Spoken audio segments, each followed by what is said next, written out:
नागपूर जिल्ह्यातील पारशिवनी तहसील कार्यालय परिसरातून लाचखोरी विरोधात मोठी कारवाई समोर आली आहे। उपअधीक्षक भूमी अभिलेख कार्यालयात कार्यरत असलेल्या भूमापकाला 25,000 रुपयांची लाच स्वीकारताना लाचलुचपत प्रतिबंधक विभागानं म्हणजेच एसीबीनं रंगेहात पकडले। विशाल माडगीकर असे एसीबीच्या कारवाईत अडकलेल्या भूमापकाचे नाव आहे।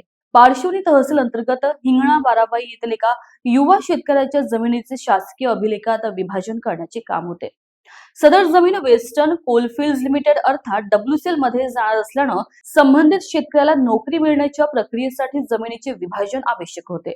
याच कामासाठी भूमापक विशाल माडगीकर यांनी 25,000 रुपयांची लाच मागितल्याचा आरोप आहे। याबाबत संबंधित शेतकऱ्यानं एसीबी कडे तक्रार दाखल केली। तक्रारीची पडताळणी केल्यानंतर एसीबीच्या पथकानं सापळा रचला।